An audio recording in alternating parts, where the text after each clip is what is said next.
Ladies and gentlemen, the origins of American energy were all about illumination and turning the lights on. Long before cars and modern highways and manufacturing, the human need for energy was met by oil. Today, that need is stronger than ever. People want reliable and affordable energy from all sources.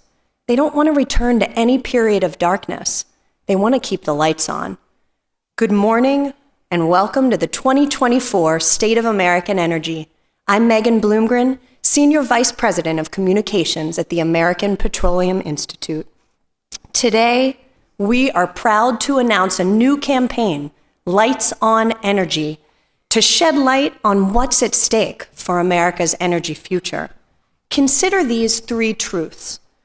Demand for energy is growing. In the United States, oil and gas met nearly 3/4 of our energy needs last year. 2, the U.S. is blessed with abundant resources. We are by far the world's leading producer here in America of oil and natural gas. And at the same time, oil and natural gas is produced cleaner and safer here in America than anywhere else in the world. In fact, America is leading the world in carbon dioxide emissions reductions for the past 20 years and counting. Yet some policymakers still seem to be in the dark when it comes to these energy realities. And together, we're going to change that. In this moment, in a pivotal election year, API and partners across the country, including you in this room, are ramping up efforts to get in front of voters and policymakers on America's energy advantages. And we're pleased today to have an incredible lineup to talk about this very subject of American energy, including 2 leading U.S. senators, Democrat John Hickenlooper from Colorado and Republican Bill Cassidy of Louisiana. They'll join API's Executive Vice President and Chief Advocacy Officer, Amanda Eversole, to talk about the path ahead for Congress. Then we are fortunate to be joined by Governor Kevin Stitt of the state of Oklahoma to get a view from a top energy producing state. And finally, we'll hear from API's President and CEO Mike Sommers to deliver this year's annual State of American Energy address. And we'll have you out of here by 10. Every year, this event brings together a diverse group of policymakers and innovators and problem solvers.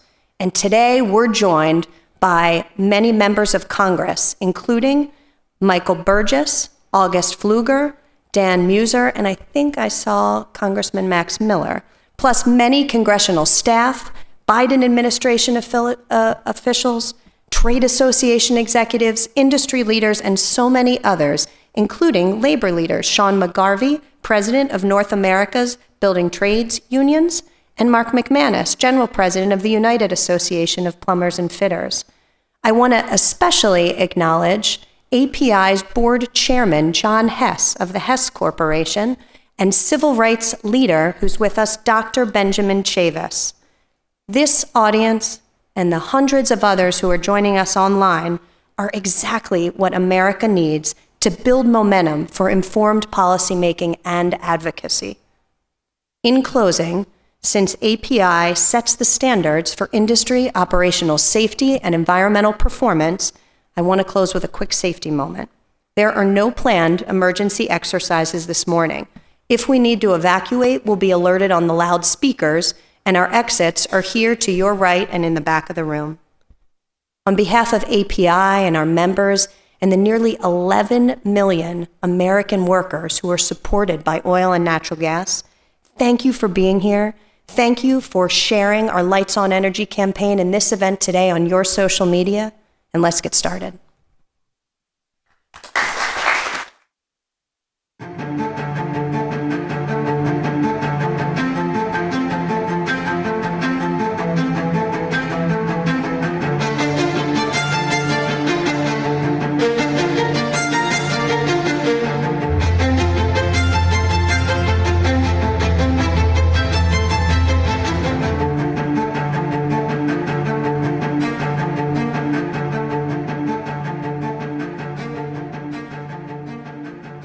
welcome to the stage Senator John Hickenlooper and Senator Bill Cassidy in conversation with Amanda Eversole, Executive Vice President and Chief Advocacy Officer of API.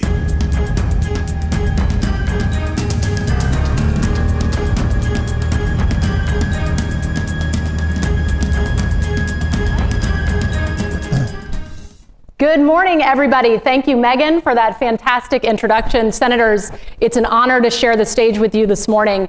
We've got about 30 minutes to have a discussion where we can put a spotlight on federal energy policy. So I'm going to save long bio introductions.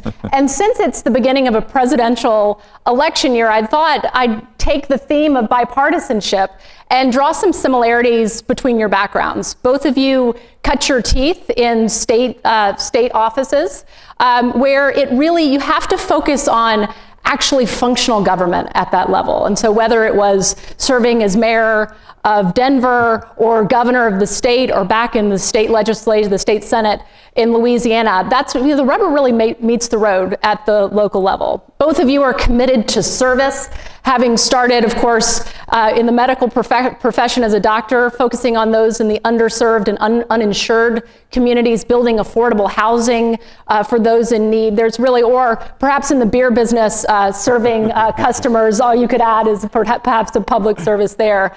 But really that commitment to service has brought you here to Washington and the state and the Senate. And I think there's also the importance of really deeply understanding, coming from very significant energy producing states, the role that oil and gas plays, not only in the job creation that we just saw, in economic growth, but also in the great responsibility that entails, whether it's the safety and security for citizens, for workers, but also for the environment, for conservation. And so I think there's a lot coming at this conversation. There's a lot that you share in common. I know you're great partners on a lot of issues. And so I'm going to tee up with just kind of get the conversation started around, you know, we're here to talk about the state of American energy. What is the state of American energy in both of your states back home? So Senator Hickenlooper, why don't we start with you in Colorado? You know, strengths, weaknesses, opportunities, and let's just use that as a jumping off point to just set the stage. So thank you. And I want to thank API and all of you for giving us this opportunity to talk energy. And I think I'm a firm believer that 50 years from now, we're going to look back on this period as the beginning of a great transition. And it's going to take a while, and it's going to be a lot of work. And I think in Colorado, we're recognizing that and really trying to thread that needle between recognizing that we do need energy and the demands for energy are increasing. But at the same time, climate change is real, and we've got to begin much more seriously addressing climate change. Things like making sure we figure out how to measure methane.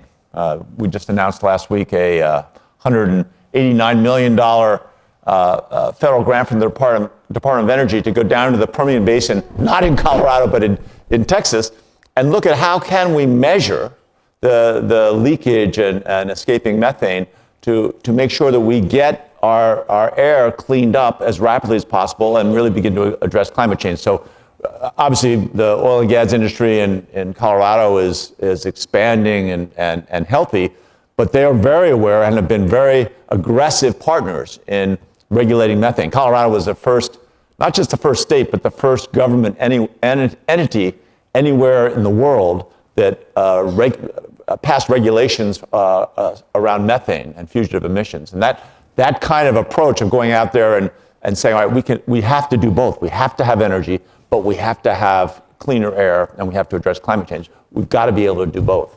And we at API, of course, we couldn't agree more, right? Doing both is really what this industry has been founded on, and innovation, technologies, using those the ways, because of course I think some people don't understand, methane is our product. And it is not in the public's interest, and it's not in our interest to let it escape into the air. And I think you will find very strong partnership with API around getting a right solution to the federal regulation of methane. We've been, of course, constructively working with the EPA there. But innovation and technology are really important because, of course, in a global context, demand continues to increase. And so we have to balance this trilemma of sort of affordable, reliable, and cleaner energy. And it's moving beyond kind of the talking points, but understanding, and you have a great history in this, and so does, I want to bring in Senator Cassidy on this point of just how do we do all of the above? And that's really important. But how about Louisiana, right? There are a lot with issues in the Gulf, in the state. There's a lot going on. So what's the state of American energy in Louisiana? Yeah, first, thanks for having me here. It was mentioned that I'm a doctor, a gastroenterologist. I tell folks my experience with methane used to be quite different than we're currently discussing. I did not see that one coming. There is a nexus between the climate, the economy of a family, the economy of a nation, energy, and national security. And I would say in Louisiana, we have that nexus fully on display. Let me explain. We know that energy policy, when we are creating American energy, we're creating good jobs for the American people. Not just the production of it, but how we use it. Right now, I'm told that the fourth largest construction project in the world is in South Louisiana by Venture Global, coming up with an LNG processing plant, which is shipping that overseas. I haven't been there yet, but they say there's 800 big dirt movers operating at any one time. Think of the jobs. Think of a family's lifestyle being that much better because they're making so much better money producing this. But continue the connection. Because they're producing that LNG processing plant, we're able to send that natural gas around the world to improve the national security of all those countries in Europe. Now they're not dependent upon Russia. They can take our gas. And as we say that, we also realize that they are going to decrease their carbon footprint. Germany is burning a lot of coal now, because they can't get their natural gas from Russia. So they're emitting that much more carbon. If they substitute in Louisiana or Texas natural gas, or maybe even Colorado natural gas, if they substitute that in, that carbon intensity is going to decrease. We're doing something very positive for the climate. By the way, a friend of mine wants to start buying natural gas for China, which is the biggest polluter in the world. I think opening up a coal-fired plant every day. If we can use our natural gas to send there and they stop using coal, it's good for the environment. It's great for our economy. It's great for our national security. It's great for our climate. Louisiana, out of any state, has been most impacted by rising sea levels. We've lost an area of land equivalent to the size of Delaware. We are concerned about rising sea levels.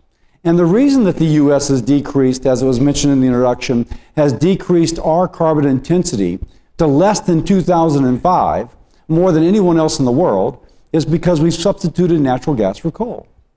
So here we see the total intersection. We're improving climate issues by using natural gas instead of coal. We're improving our national security by making ourselves energy secure, but helping our allies be energy secure. We're improving the economy of our country and of our families as they have better paying jobs that are not going to be replaced by AI, by the way, that are allowing their children to have a brighter future. And we're doing that by doubling down on American energy production.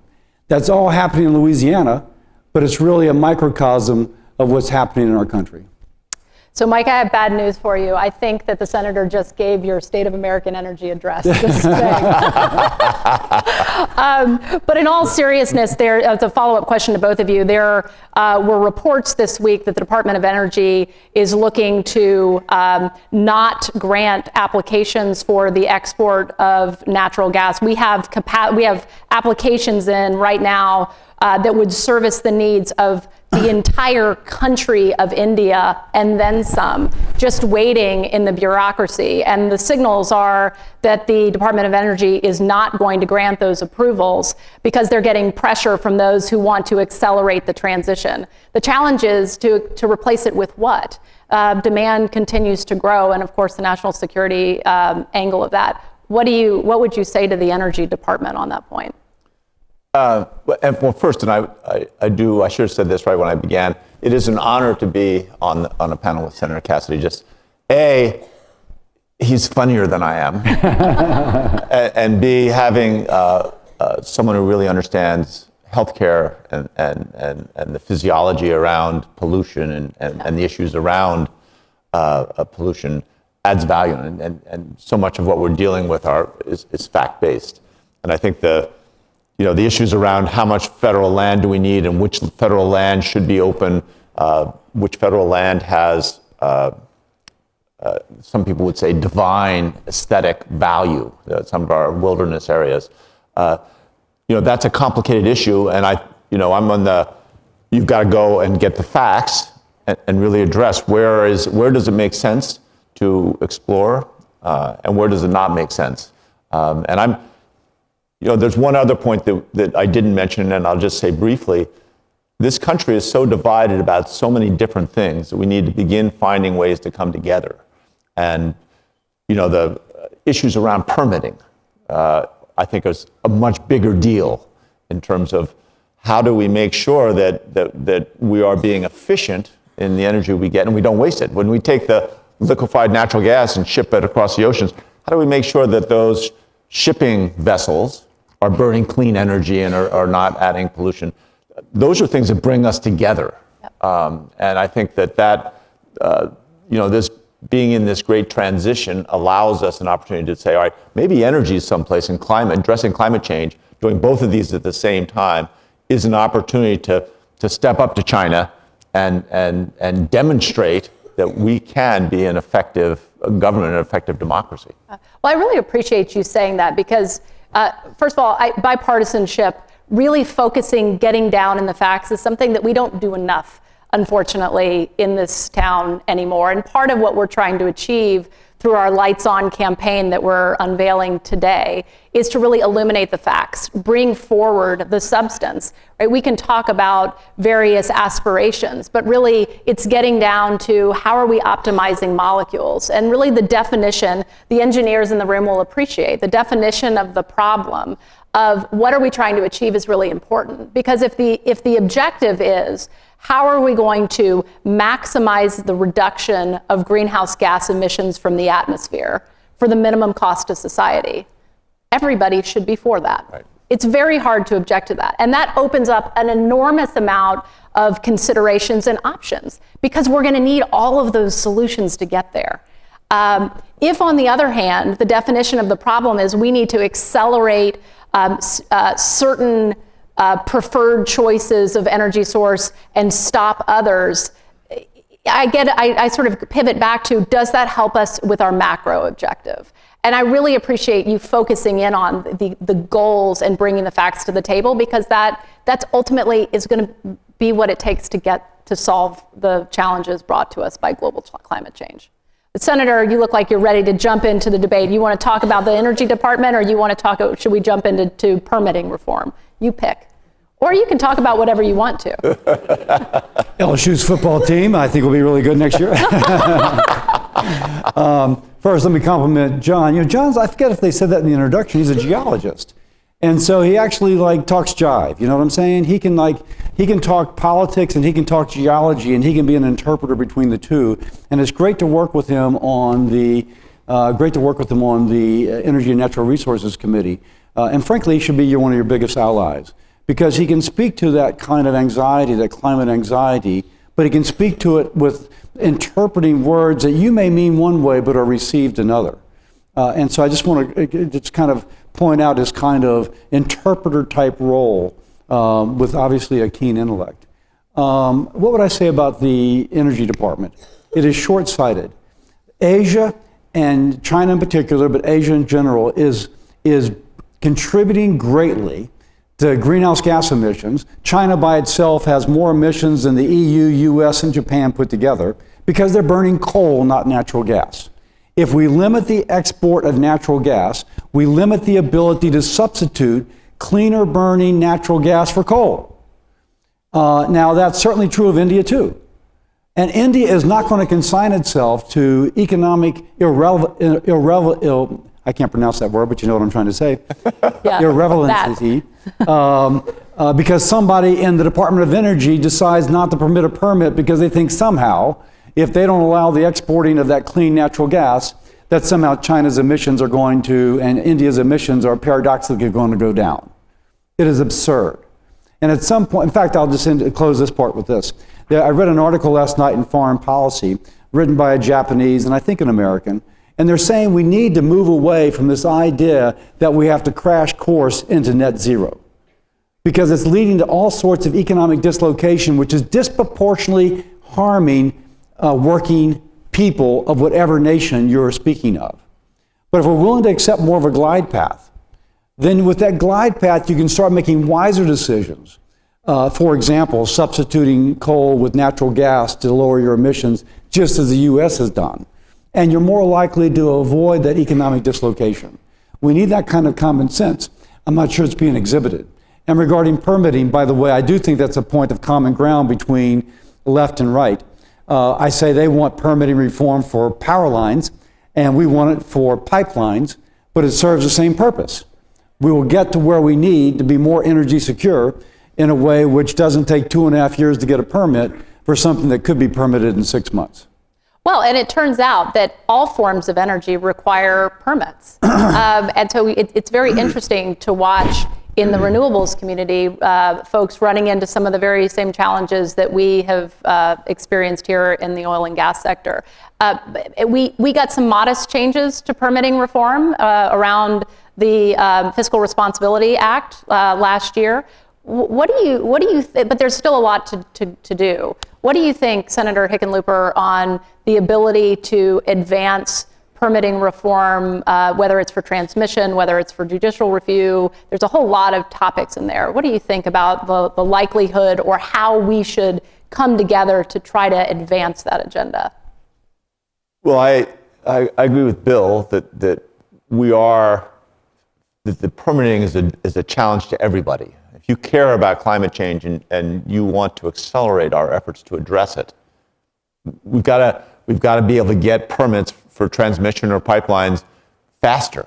Hydrogen, we don't know how much hydrogen we've got in this country. We might have quite a lot. It's going to take pipelines probably to different places than what we have here.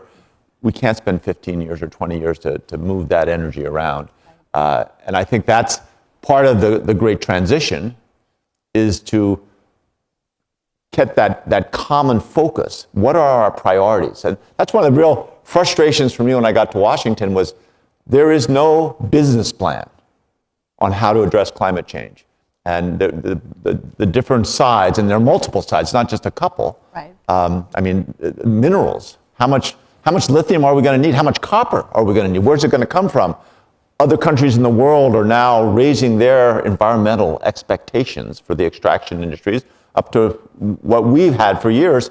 We are the most rigorous, cleanest producer of energy and minerals in the world.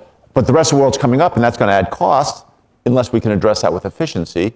And I think that, again, this is a glaring opportunity for people to roll up their sleeves and say, all right, this makes me uncomfortable, but I really believe I want to get here, so we're going to compromise. We're going to work through this, and we're going to, in the process of doing that, create some sort of a business plan, right? What are the priorities? What do we have to do first? What's second? How do we recognize that working people, as you say, not just in America, but around the world, are affected by what is the priorities that we look at first? And I'm the endless optimist. But almost every entrepreneur, if you get into their, get a couple glasses of beer in them, you will find an optimist. And I remain that to me, it's going to be hard to get there, but we can get there, and we can do both. We can clean up our energy process and processes and get to a cleaner energy future, but at the same time not leave working people in the lurch. Yeah, well, you have a room, I think, full of people here who know how to optimize molecules, and who likewise have that sense of optimism for the future, because we know the world continues to demand more energy, and there are 750 million people in this world right now who live in energy poverty. That means they don't have access to reliable electricity. And just we see what happens when last night the lights were out in my neighborhood. And just one night of not having access to things and charging is but that's the privilege that we have of living in this country. What if you never have access to that? And so embedded in this debate has to be that sense of optimism and commitment to that can-do solutions orientation. So I really appreciate that. Pivoting, do we think we have it's an election year, it's hard to imagine sort of major legislation advancing this year, but do you see any things that this industry can do this year to support or advance permitting reform in a significant way? To either one of you? You know, I think permitting reform, and Hick will have to kind of correct me. By the way, you know, he came up with his own beer. And so, like, when he's saying everybody should have two things of beer, I'm thinking he ought to, you know, have a disclosure there, you know, that he's trying to move his product. Anyway, so I actually think that permitting reform can only happen as part of a grand bargain. I'd be interested in your perspective of this. My office has put out something we call a foreign pollution fee. We recognize that the carbon intensity of products made in China are much greater than the carbon intensity of the same product made in the United States. That is an externality. I first came across externalities reading Hayek's book, Road to Serfdom. But if somebody is polluting, that's an externality. It's not embedded in the price of the good. You put a tax upon that to account for the externality. We should be doing that on products from China. That's the only way we're going to get them to change, because right now, they producing at a lower cost is their economic advantage. But they produce at a lower cost because they use a cheaper fuel and they ignore environmental standards. I mean, this is what we should be doing. So if the right could acknowledge that there is this externality of increased carbon intensity in goods produced in China, for example, and that we're going to put a fee to account for that externality, classic economics, maybe the left would say, okay, hey, you're doing that. We will accept in return judicial review for permitting with some sort of shot clock. So I think it can happen as part of a grand bargain. Probably not this coming year because it's the silliness season, but we have to set the stage by socializing the concepts now so that after the next presidential election, we can actually come together on this. And y'all would be very important to that process. And if I just piggyback on that, I agree that there needs to be a grand bargain, and this notion that there should be some sort of a recognition and a cost to the externalities, the competitive advantage that if someone's not paying any attention to pollution or when they produce energy, there should be some way of paying for that. But part of that is we've got to figure out better ways to measure methane fugitive emissions that escape or the other costs of pollution. And I think this is a place where the energy industry can play a much bigger role. In other words, you can't regulate and address things you can't measure. We've got what gets measured is what gets managed, I think is the old cliche. And we've got to do that rapidly. And I'd love to see a public service campaign coming out of the industry that really talked about, we can do this, but we're going to have to measure a lot of these actual emissions cases and get the public really excited about them being part of this solution. Because it is, once we measure it, I think we can get everybody on the same page once we are a little more clear on the details. And if we're going to look at steel and concrete, some of these other major causes of carbon emissions, and find much less invasive and harmful ways of making steel and concrete. Products that are made outside this country that aren't putting in that extra cost to have it produced cleaner, they should be, as that product gets imported, we should charge them a fee. And so just to build on that, one, you guys have so much expertise. I saw John Hess beforehand and once had a dinner with he and several others, and somebody at the dinner table said, there's only so many ways to configure a refinery. You show me that configuration, I can give you a ballpark of their emissions. I didn't know that, and now I do. So some of this is just your knowledge applied to an economy of how things are structured. Secondly, by the way, what I'm describing as a foreign pollution fee plays to the U.S. advantage. Right now, the United States is among the cleanest producers of you name it. I once went to a plant down in St. Charles Parish that Valero had. They were taking heavy sour crude from wherever, maybe Venezuela at the time, and everything, they just squeezed out almost everything. Everything but the squeal they were using. So if they got phosphorus, they were selling the phosphorus. And they were just doing everything to get that out, not to release into the atmosphere, but to turn into a profit. So it kind of emblazoned in my brain, we're the cleanest in the world. Under our foreign pollution fee, it's not a domestic carbon tax. Rather, it's saying, okay, if the United States is setting the bar as to what is clean, how much are you in excess of that which the U.S. is currently producing? And it is in that excess that we would actually assess the fee. We have Hick just mentioned it, we have effectively a tax upon our businesses because all of our environmental regulations has a cost of compliance. And so they are avoiding that cost of compliance or implementing that cost of compliance. What is the dollar value of avoiding that cost of compliance? So I do think a foreign pollution fee plays to our advantage, plays to the advantage of our workers. I'm very sensitive to that, of our workers, but also brings the rest of the country in alliance with us. Very helpful conversation, and we need to, API staff can follow up with your team because the Environmental Partnership is a program voluntary program that industry has been leading for the past 5 years, focused on measuring methane emissions and reducing them. And so that, right, and we represent a very significant component of overall production. And right, your point about what you measure and working that goal, we've seen a lot of success there. So we're happy to share that. There's more we can do, and we look forward to working together. I think that would be helpful to illuminate that point. So we have 3 minutes and 42 seconds left. So we are going to go fast here. We're going to talk about innovation a little bit. I want to touch on CCS because Louisiana's just been granted primacy from the EPA on the Class 6 wells for CCS.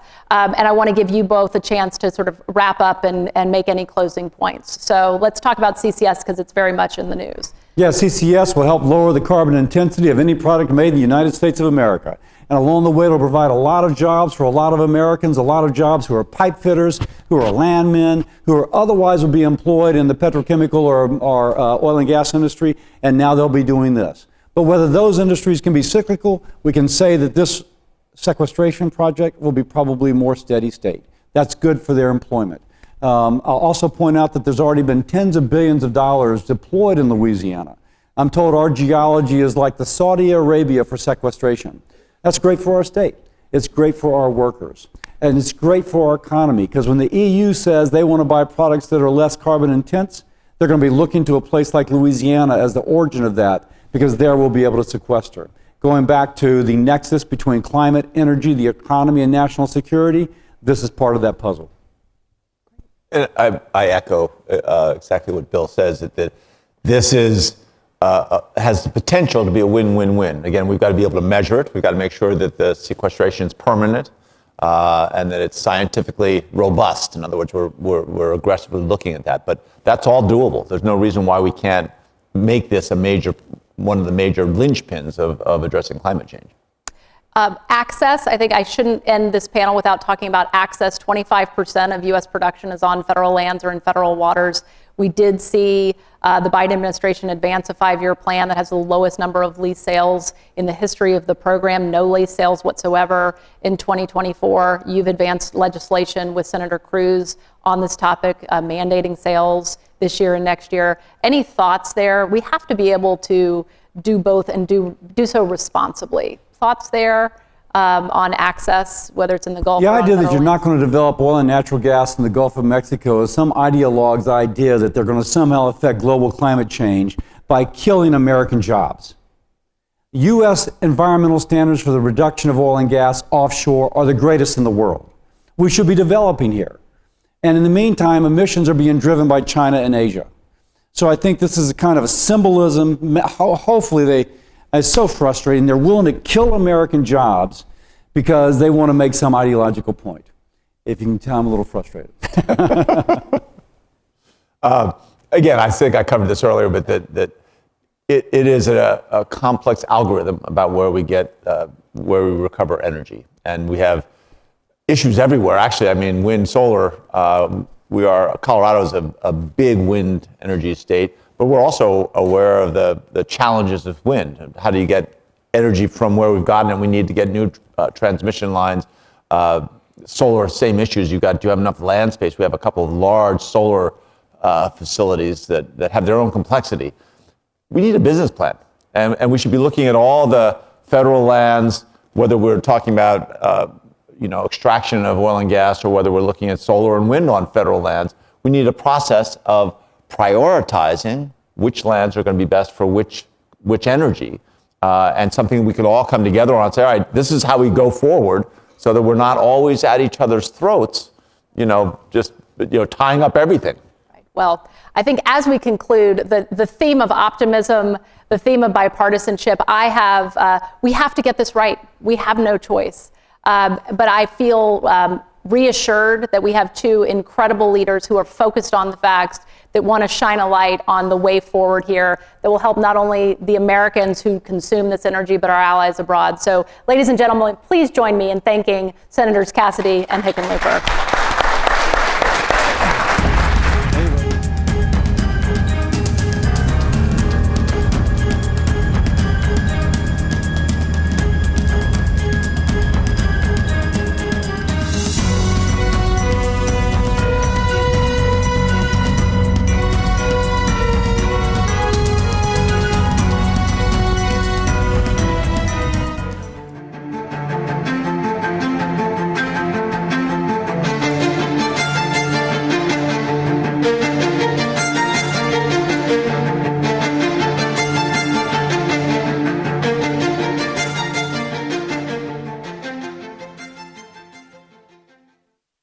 Please welcome to the stage Governor Kevin Stitt of Oklahoma in conversation with Mike Summers, President and Chief Executive Officer of the American Petroleum Institute.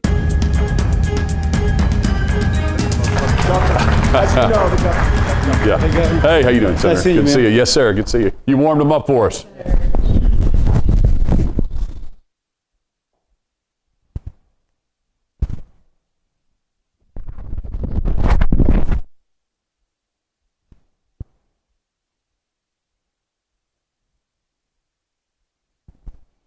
He's here somewhere. There he is. Governor. Great to see you, man. Sorry about that. Talking to those senators in the back, they just, they can talk. Governor, join us. Thank you so much. All right, thank you. Governor, thank you so much for making a special trip to Washington with us today here at the annual State of American Energy event. You made a special trip here from Oklahoma. You are a great governor representing a great oil and gas producing state. But a little bit of background for those of you who may not know Governor Stitt.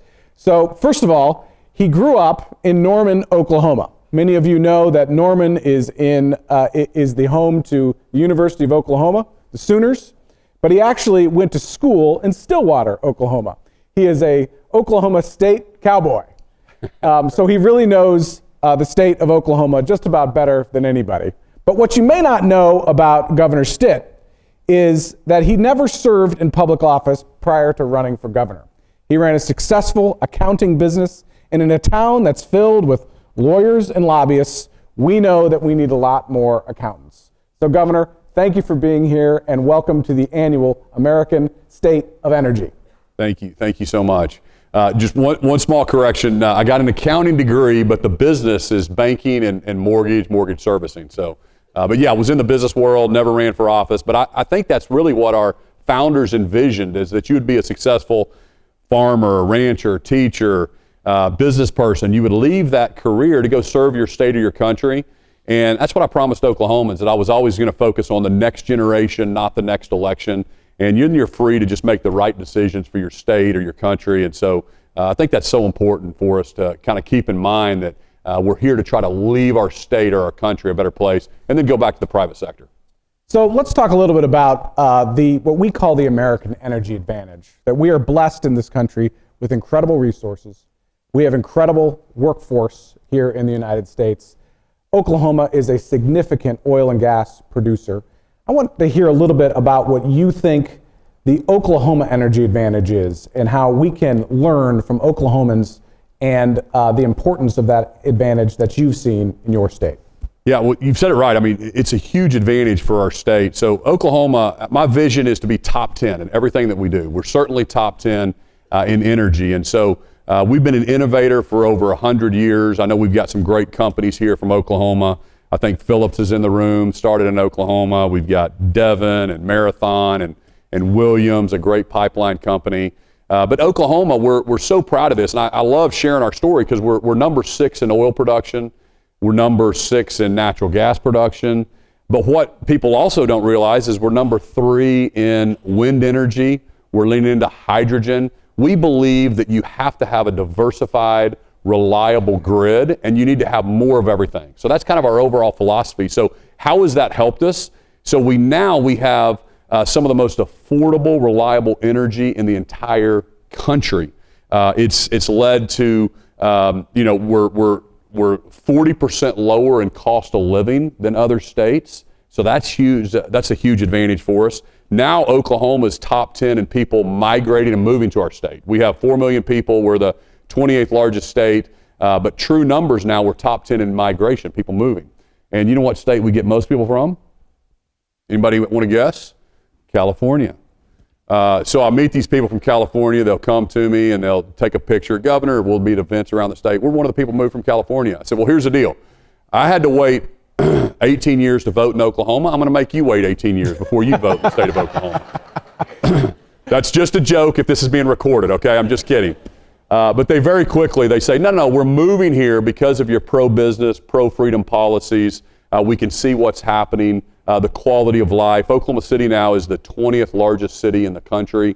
So it's just amazing what's going on in our state. But, when you think about the advantage that we have, back to the energy cost, we're paying in the U.S. a third of what they do in Europe.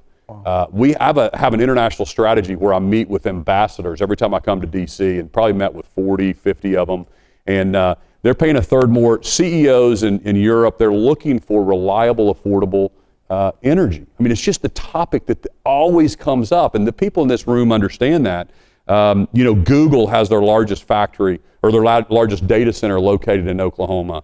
One of the things also that I think is important is that, energy security is really national security, and we have to make sure that we're helping our allies. That's so important. And when you see Russia-Ukraine conflicts, it just becomes more and more important for all of us.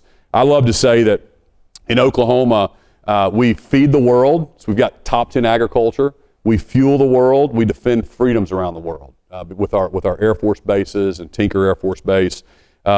Cushing, Oklahoma is something else I like to brag about. That's where West Texas crude is priced from. So we're the pipeline capital of the world, comes into Cushing. We have 100 million barrel storage right there. And then we've got pipelines down to the Gulf Coast where LNG is shipped to our allies out in Europe. One kind of interesting story that I think is this group will find fascinating is we've always had a history of supporting our allies. And this country does that very well. Oklahoma, I want to tell you an Oklahoma story. So back in World War II, Europe, the UK was really was in the thrones of World War II, was having a oil shortage, and so we sent. It was a secret mission. We sent 42 roughnecks. Those are oil workers, 4 oil rigs to the Sherwood Forest, and we drilled in a year 100 oil wells, 76 producing oil wells, and we took their production from 300 barrels a day to 3,000. And it really helped fuel the D-Day and obviously the liberation of Europe. So we have a history of that. Then, since I've been governor, we signed an MOU with the UK on energy security. We're working on that with other states as well. My job as a leader in the Republican Governor Association and the National Governor Association is also to help push some policy. So when we were at the White House talking to the president about some of these permitting reforms and things that we're doing, and just the need to let American companies innovate to meet the needs of Americans, one of the things I think is interesting, if you look at the first 19 months of all the way back to Kennedy, and how much permitting in federal lands leasing was done, Reagan by far was the leader. In his first 19 months, he leased 47 million acres for exploration. Even Clinton did about 10 million in his first 19 months. Obama, I think, did about 7 million acres of leasing. This administration in their first 19 months is 126,000, okay? So we really have to take our foot off the brakes and really have an honest conversation about meeting the needs of Americans with our own resources. And we can do it, and I know groups like this are really pushing that. Well, thank you for that.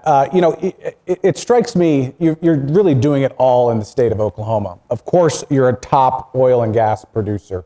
In fact, the percentage of your workforce is higher of oil and gas workers than any other state in the country, almost 15%. But you're also doing it all. You're a leader in wind energy. The wind is sweeping over the plain, as they say in Oklahoma. And that great story you told about the oil field worker, there's a monument in Ardmore, Oklahoma, talking about that incredible share that we did in World War II to get oil development for our allied forces in Europe. And there's a replica of that monument in Sherwood Forest as well. You've really done it all in the state of Oklahoma. What can Washington learn from the experience that you're talking about in the state of Oklahoma? Well, first off, I agree with you. I mean, we are doing the right thing, but when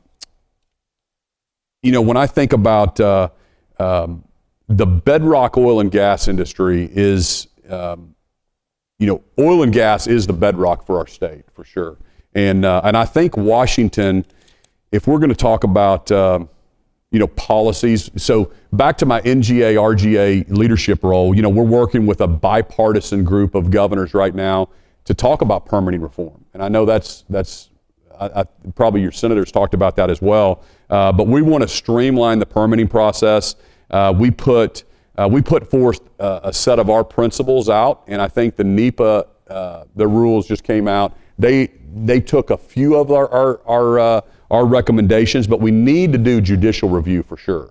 And like all of the above approach, when you think about energy, we can't just focus. I know there's a push maybe from this administration just to talk about broadband or transmission, but really you have to include pipeline reforms. The Keystone Pipeline, for example, most people don't realize this. Y'all probably do, but I find it very interesting. When I toured Cushing with 100 million barrel storage, there's already 2 pipelines from Canada to Cushing, Oklahoma. Does everybody know that in this room? I was shocked when I found that out. So the Keystone XL was going to be the 3rd pipeline. The safest way to move oil and natural gas is through pipelines. So we need that reform done. That's something Washington can focus on. When you think about infrastructure projects, it takes us in the U.S. 6 years longer on average than it does China, India, the EU countries to do some of these pipeline things. So that's just ridiculous. We have to figure that out and have some honest conversations about getting those done.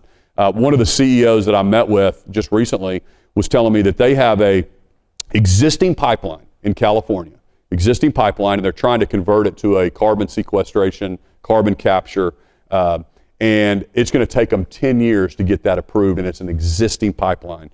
So I think we have to have some conversation about that. And as a CEO, we need reliability. We need to know what the rules are. You can't expect people to invest capital and then just kind of be in this no man's land for so long and then have these projects killed or just litigated forever and have to always start back at the beginning. So we have to talk about that. In Oklahoma, we're doing that. We are making sure that we work with industry, that we innovate. But we know there's so many bad rules right now, and I know groups like this are really pushing back on those. In Oklahoma, U.S.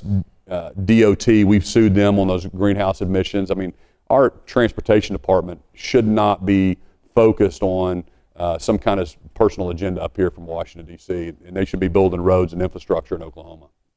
So Washington's really stuck on this point. Obviously, Democrats would prefer this to be a a power line only proposal for permitting reform. Republicans, of course, are pushing pipelines, but it's become so partisan here in Washington. Do you think that there's a way for states to come together to push Washington to get this stuff right? You know, I do think so, because even the Democrat governors, we have a very collegial group of governors when we sit down and we talk about it. And you know, even if you believe that you know you need more development for transmission lines, you have to have an honest conversation about a reliable, affordable grid and all of the above approach. And I'll give you a perfect example. The polar vortex, y'all remember when that hit in 2021? You know, Oklahoma, about 45% of our energy comes from natural gas. We have about 40% from wind in Oklahoma. We've got a little bit of coal, a little bit of solar. But during that unseasonably cold weather, and I actually told this to President Biden when I was on a call with him and Governor Abbott and myself, is that during that time, our wind turbines were frozen. So we were getting no electricity generation. And if it wasn't for natural gas and for even coal, we had to increase coal production during that time. I tell young people when I'm talking to like high schools and college students, I said, guys, if we didn't have natural gas and coal and a base load in Oklahoma, you couldn't have watched TikTok for 2 solid weeks. And they're like, they kind of look at me. But I think it's important for this industry specifically to try to teach people, when you flip your light switch on or when you plug in your electric vehicle, where does that come from? What is the generation mix? What is important for us to have a base load of natural gas in most cases? So I think we need to talk about that. We need to have honest conversations. We should not let the other side of the aisle control that argument. This should be, we're doing it the right way. We're the ones that are providing safety and security not only for our country, but you know, the economy, and that's going to help everybody as we get that going. So you talked earlier a little bit about how your state works with businesses on the regulatory environment. I think we're expecting in 2024 a significant regulatory onslaught from Washington on this industry. Can you explain what the Oklahoma model is and how we can get the regulatory environment in a place where, of course, we're protecting the environment and, of course, we're doing everything we can to meet consumer needs? But how do you do it in Oklahoma, and what are the lessons that we can take from Oklahoma and bring to Washington? You know, first off, as a CEO, I tell all my regulatory agencies that they need to work with business, that we're never going to play gotcha.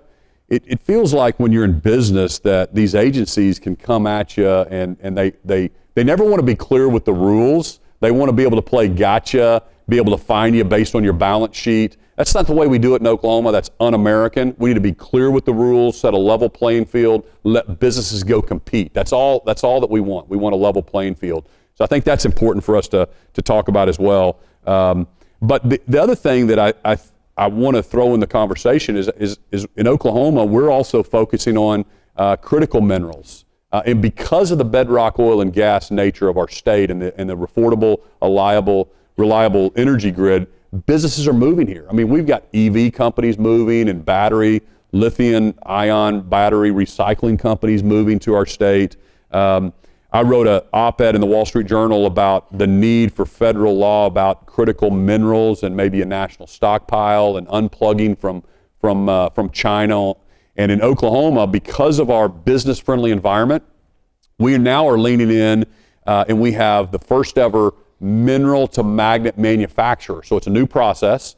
Magnets go into your cell phones, they go into F-35 fighters. So a company called USA Rare Earth is located in Stillwater to be able to do a new process. And that's always been done in China. That whole supply chain's in China. And I think people are starting to talk about that.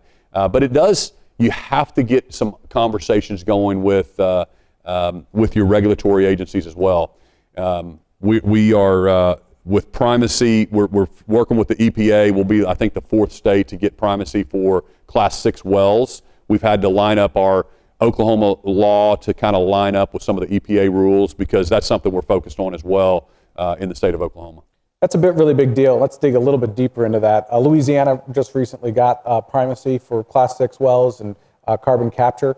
How is Oklahoma thinking about the importance of building a carbon capture infrastructure as well?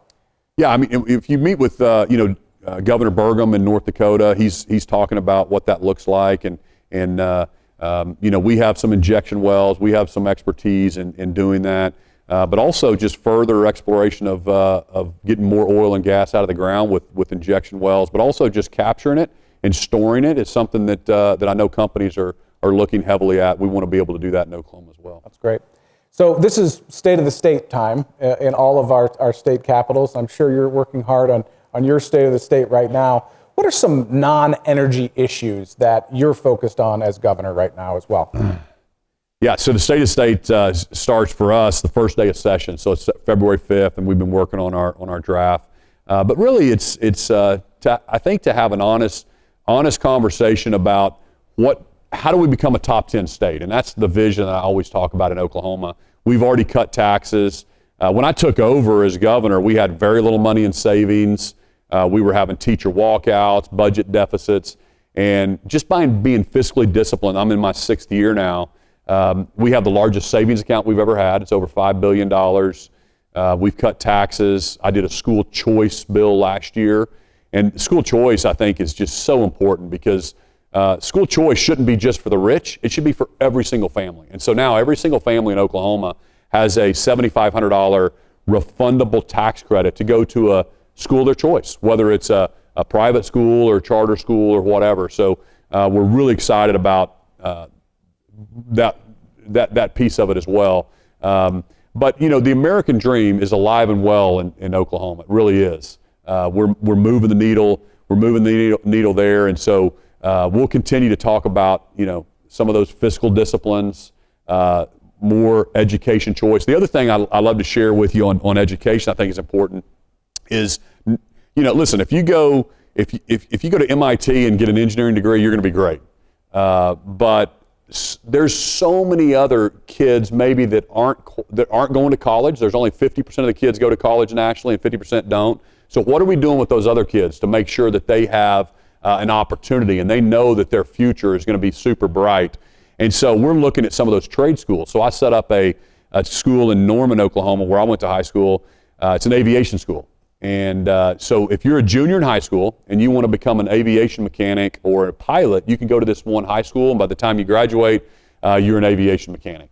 And American Airlines has their largest MRO facility in Tulsa, 5,000 employees, and they were just telling me, their CEO and their group was telling me, they said, "Governor, do you know what we start a salary for an A&P mechanic?" And I said, "No." They said, $70,000 a year. I went home and told my son, I said, "You're going to become an A&P mechanic." But the point is, there's so many great careers out there, and I think that's why we can't pigeonhole everybody into one direction, and that's why I think school choice and more options is good for families, and so that's something that I'm really focused on in Oklahoma, and I'm sure that'll be part of our state of the state. That's great. Well, Governor, I want to thank you. You are a true visionary for your state, and we're honored to get your perspective from the state of Oklahoma. I think all of us wish that we had a governor like you that has pursued pro-growth policies, but also has recognized the importance of an all-of-the-above energy approach. So thank you for being here. Thank you so much. Thank you.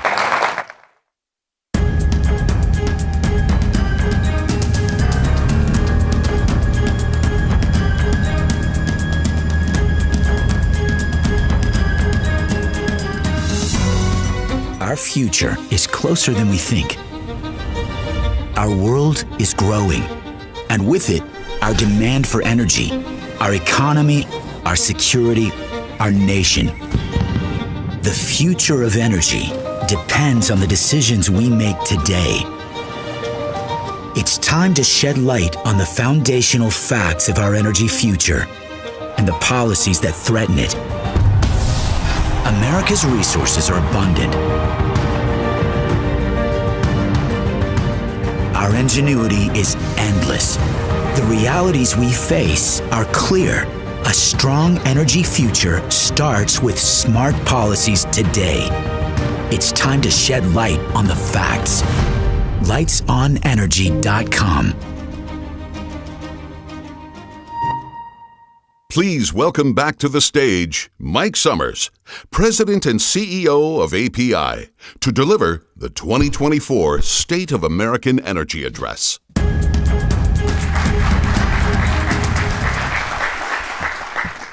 want to thank, first of all, Governor Stitt for his strong energy leadership. His vision for Oklahoma, I think, is a vision that all of us could take back to Washington, D.C. When I delivered this address a year ago, the world was reeling from the war in Ukraine and the resulting energy crisis. Today, war and instability continue, but the global energy crisis does not. How is that possible? It's in large part because of American energy and our skilled workers. They live and solve problems across America, from Alaska and California to Michigan and Pennsylvania. In fact, oil and natural gas supports nearly 11 million American jobs, 350,000 in the state of Oklahoma alone. In the past few years, these men and women boosted oil and natural gas production, even as Washington policies held them back. When we needed them most, these workers kept the lights on. It's work that all of Washington should commend. The difficult conflict in Israel and Gaza and the aggression in the Red Sea have not yet made a major impact on global energy markets, but the risks are high. Our elected leaders have a decision to make. Will they learn from the past mistakes of the last energy crisis, or will they repeat them? We produce more energy than any other country in the world. This benefits our economy, our national security, and it's our insurance in a volatile world. This is the American energy advantage. It didn't happen overnight, and it can't be sustained without the right policies from Washington, D.C. It is the fruit of decades of bipartisan commitment, dating back to the 1970s, a time with remarkable similarities to the moment we're in today. In 1973, war broke out in Israel, and the U.S. rushed to its aid, prompting OPEC to retaliate by blocking oil exports into the United States. Prices went through the roof. Gas lines extended for blocks. It led to a decade-long stretch in which every president, irrespective of party, agreed that America needed greater energy independence and invested in U.S. energy capabilities. Until now. Today, Washington is on the cusp of spoiling the American energy advantage, undermining it with short-sighted policies and hostility towards U.S. oil and natural gas. Our leaders are placing the American energy advantage at risk for future generations.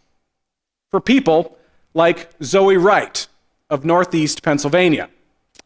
Zoe is a high school senior.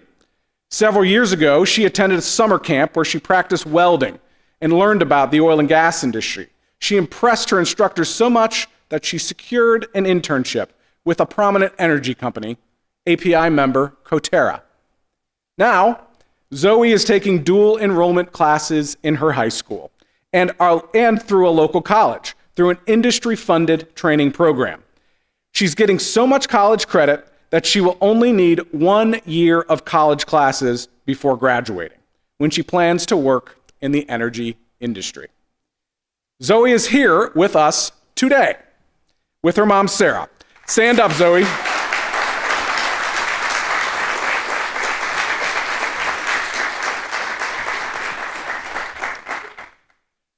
Many of you know that I have 3 college-age kids, and I challenge them all the time to make sure that they graduate with a vocation, not an avocation. Zoe is going to graduate with a vocation, and she's got a great future in the American energy industry. She and others like her want to keep the lights on by strengthening our American energy advantage. Some in Washington would prefer to hold them back, to dim that light going forward. Whether these leaders realize it or not, American voters are watching. And Americans are going to go to the polls, and they know that energy is on the ballot, and everything else that energy touches. Jobs are on the ballot. American security is on the ballot. Manufacturing is on the ballot. Inflation is on the ballot. They all depend in some ways on energy. Together, Republicans, Democrats, and independents can provide a better way, one that restores the bipartisan approach to energy, a strategy that increases access to resources, bolsters our infrastructure, and strengthens our security, a strategy that keeps the lights on. Let's start with access. Our country needs access to energy like we need access to any other staple, like food or shelter. It enables our security, and it sustains our way of life. Imagine if a president blocked development of farmland, disrupting our domestic food supply and making us more reliant on foreign countries to feed our families. It could have profound economic and security consequences for all Americans. We know the same thing happens when we block energy development. The Biden administration has locked up federal lands and waters to resource development. They released the federally mandated offshore leasing program 500 days late and included only 3 lease sales through 2029. And for the first time, there will be 0 lease sales in 2024. Onshore, the situation is not much better. The administration, at the beginning of this administration, they suspended quarterly lease sales, even though they're required by law. They announced last year that they were indefinitely blocking nearly 500,000 acres from energy development in Alaska, in a federal reserve created by Congress for petroleum development. Restricting energy supplies is not a way to lower demand. In fact, last year, the world reached record highs for oil demand, record highs for gasoline demand, and near record highs for natural gas demand. Nearly every forecaster projects new records this year. The question is where the supply will come from. In the absence of U.S. energy leadership, the world will likely turn to other sources, to dirtier fuels from unstable regions. Here's the good news. Today, America leads the world in oil and natural gas production. America produces oil and natural gas safely and with the highest environmental standards. Now, the bad news. Today's record production is due to investment and development decisions that were made years, and in some cases, decades ago. And the vast majority of new production, 2/3, has happened on private land. This isn't partisan. President Obama's energy record wasn't perfect, but his administration offered 96 onshore leases during his first 3 years, compared to just 18 in the Biden administration. Just as yesterday's policies are felt today, today's will be felt tomorrow. In some cases, Congress must step up and require lease sales, just as they did in the Inflation Reduction Act.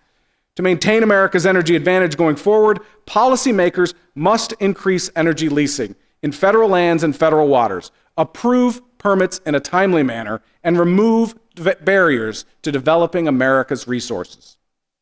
Our country should not suffer the consequences of short-sighted policies that ignore energy realities.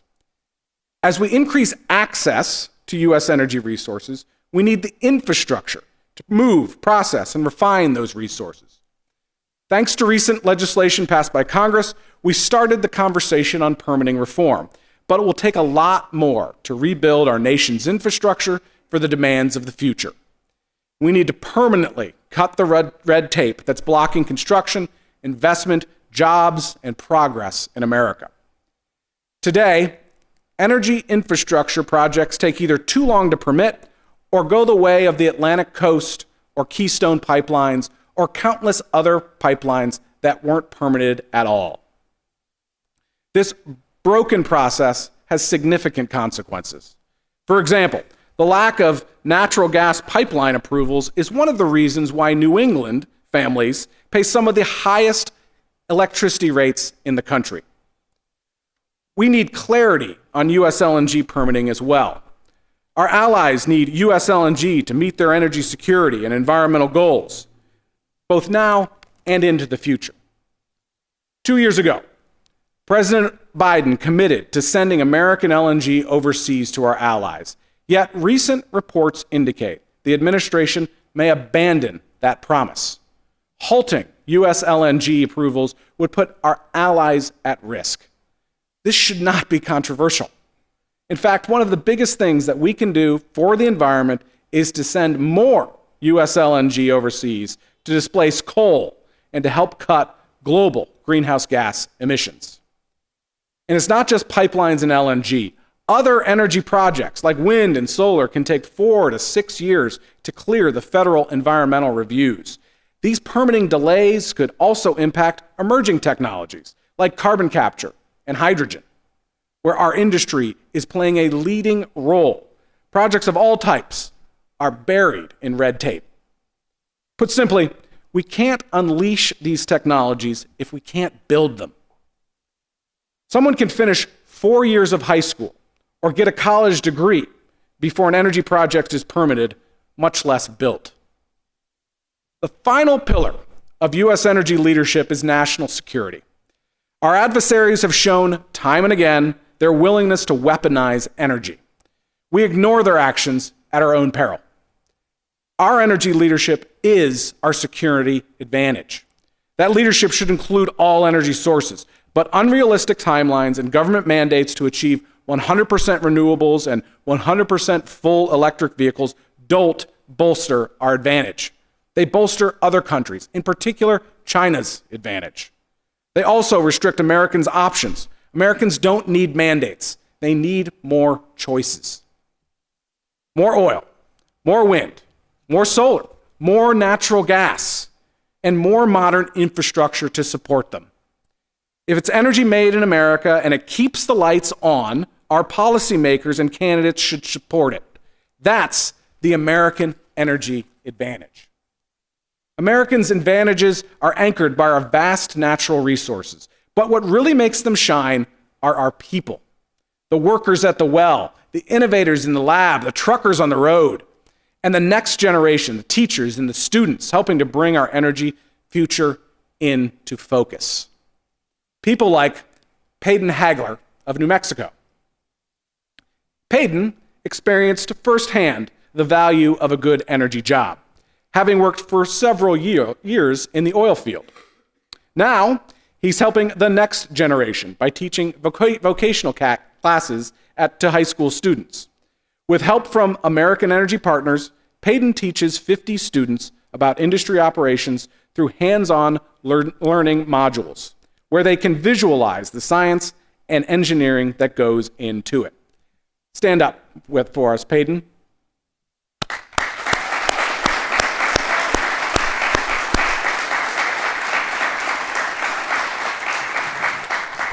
So Peyton flew in yesterday from the great state of New Mexico, one of our largest energy-producing states. And unfortunately, because of the weather, got diverted through Pittsburgh and then drove through the night to get here today. So thank you, Peyton, for your commitment.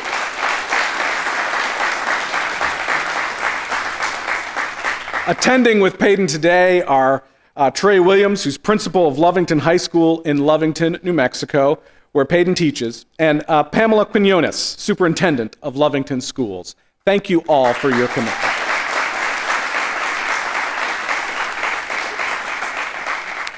No pro-energy platform is complete without supporting and investing in our energy workers, both today and into the future. And our workers, like other American voters, are paying attention this election year. We have an opening to illuminate what's at stake for our energy future. Energy historically has been a bipartisan issue. After all, what candidate doesn't want reliable, affordable energy, cleaner fuels, modern conveniences, and most importantly, stronger national security? We are an industry that works day and night to strengthen the American energy advantage. Together, we can keep the lights on with energy like oil and natural gas made right here in the United States of America. Thank you.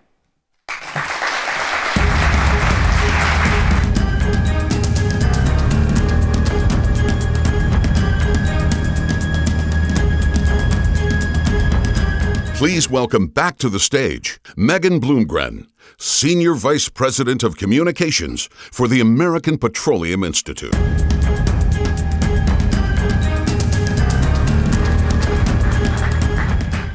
Ladies and gentlemen, we have a lot of work to do together to shine a brighter light on American energy.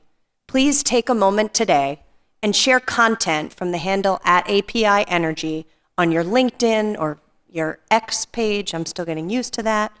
Visit lightsonenergy.com and join this campaign. We'll like and share and comment and engage with anything that you put up. Thank you to Senators Hickenlooper and Cassidy, Governor Kevin Stitt, Zoe and Payton, and all of you for being here this morning. This concludes the 2024 State of American Energy. Thank you and have a great day.